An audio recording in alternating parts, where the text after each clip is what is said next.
They made you feel like the most important person in the room. They remembered everything. Your fears, your dreams, the story you told only once. They looked at you like you were the only person in the world. And then, slowly, almost imperceptibly, everything began to shift. Their words started to contradict your memories. Their affection became conditional. And somewhere along the way, you stopped trusting yourself, your instincts, your perception, your own reality. You didn't lose your mind. You were manipulated. Manipulation is not just a relationship problem. It is one of the oldest and most sophisticated tools of psychological control in human history. It has been used by cult leaders, dictators, abusers, and perfectly ordinary people who learned, either consciously or unconsciously, how to bend others to their will. Today we are going to dissect the mind of a manipulator. We will expose the tactics they use: love bombing, gaslighting, intermittent reinforcement. Explain the neuroscience of why these tactics work on virtually anyone, and answer the question that most people are afraid to ask. How do you know if it is already happening to you? Stay until the end, because what you are about to understand may be the most important thing you have ever learned about human behavior. First, let's be precise. A manipulator is not always a monster. They don't always look dangerous. Research in dark psychology identifies manipulation as a core feature of what is called the dark triad. 3 personality traits that consistently appear together in individuals who exploit others: narcissism, Machiavellianism, and psychopathy. Each has a different profile. The narcissist manipulates to feed their ego. They need constant admiration and will destroy anyone who threatens their self-image. The Machiavellian manipulates for strategic gain. Cold, calculated, patient. They play the long game. The psychopath manipulates for the pleasure of control itself. We explored this mind in our previous video, but here is what makes manipulation so dangerous. You don't need a personality disorder to be a manipulator. Research shows that manipulative behavior exists on a spectrum, and most of it goes completely undetected, even by the person using it. Some people learn to manipulate as children. It was the only way to get love, safety, or attention in an unpredictable environment. What began as survival became a blueprint, and blueprints, once written, are very hard to erase. The most dangerous manipulator is the one who believes they are the victim. Every cycle of manipulation begins the same way, not with control, with intoxication. Love bombing is the opening move, and it is almost impossible to recognize in the moment because it feels extraordinary. The manipulator floods you with attention, affection, and validation at a speed and intensity no healthy relationship reaches. They call you their soulmate. Within weeks, they make grand gestures. They remember every detail. They make you feel seen in a way you've never experienced.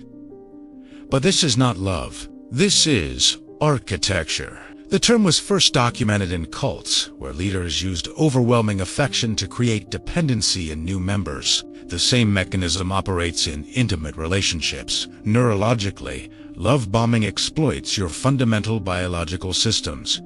Intense validation triggers oxytocin and dopamine. Your brain associates this person with pleasure, safety, and meaning. Once wired, the manipulator has a lever they can pull, because what dopamine gives, dopamine can take away. Once emotional dependency is established, the love bomber begins to withdraw. Affection becomes unpredictable. Warmth disappears. Without realizing it, you start working to get it back, adjusting yourself, silencing your needs, doing anything to return to that first feeling. You are no longer a person in a relationship. You are a subject in an experiment. In 1938, a stage play called Gaslight told the story of a husband who slowly manipulated his wife. He dimmed the gas lamps and then denied it was happening. She saw the light changing. He told her she was imagining it. Aubert and Aubert, until she stopped trusting her own eyes. That is, and it is one of the most psychologically devastating forms of manipulation ever documented. It does not attack your body. It attacks your reality. Gaslighting systematically erodes your trust in your own perceptions, memories, and judgment. The manipulator denies events that happen. They reframe your emotional responses as irrational and position themselves as the only reliable source of truth. Over time, you stop questioning them and start questioning yourself. Research describes gaslighting as a process that moves through distinct stages. It begins with subtle contradictions. Then comes isolation. The victim is gradually separated from external perspectives that might validate their reality. Finally, the victim reaches a state of learned epistemic helplessness. They genuinely believe they cannot trust their own mind. Psychologist George Simon describes gaslighting as a sophisticated manipulation tactic used to create doubt. The cruelest part, gaslighting makes the victim complicit in their own abuse. To accept the manipulator's version of reality, you must reject your own, telling yourself you are overreacting. The self-doubt does the manipulator's work for them, and the manipulator doesn't need to say a word. Here is the question that haunts every person who has ever been manipulated. Why couldn't I just leave? The answer is not weakness. It is neuroscience. In the 1950s, behavioral psychologist B.F. Skinner conducted a now-famous experiment with pigeons and levers. He discovered that the most addictive reward schedule was not constant reward. It was unpredictable reward. When the pigeon didn't know when the lever would produce food, it pressed the lever compulsively, far more than when the reward was reliable. This is intermittent reinforcement, and it is the invisible chain that binds people to manipulative relationships. When affection is unpredictable, when warmth is followed by coldness, kindness by cruelty, closeness by withdrawal, your brain doesn't disengage. It doubles down. The dopamine system locks onto the pursuit of the reward with an intensity that makes rational thought nearly impossible. This is the same neurological mechanism that drives gambling addiction. The manipulator doesn't need to be consistently cruel. In fact, that would make escape easier. What keeps people trapped is the cycle of idealization, devaluation, and the occasional return of warmth that makes you believe everything is going to be okay. That cycle rewires your reward system around one person, and leaving feels like withdrawal from a drug. Research on trauma bonding shows that the more intense the early love bombing and the more severe the subsequent devaluation, the stronger the bond. This is not a paradox. This is the system working exactly as the manipulator designed it to.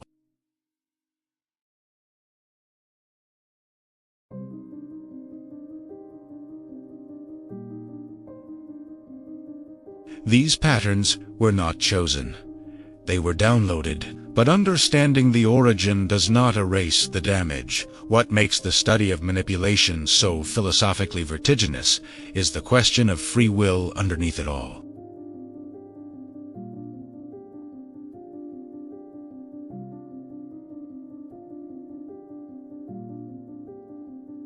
What we know is this: awareness is the first exit. The moment you can name love bombing, you can feel it coming. The moment you understand gaslighting, you can hear it in the words. The moment you recognize intermittent reinforcement, you can see the lever for what it is.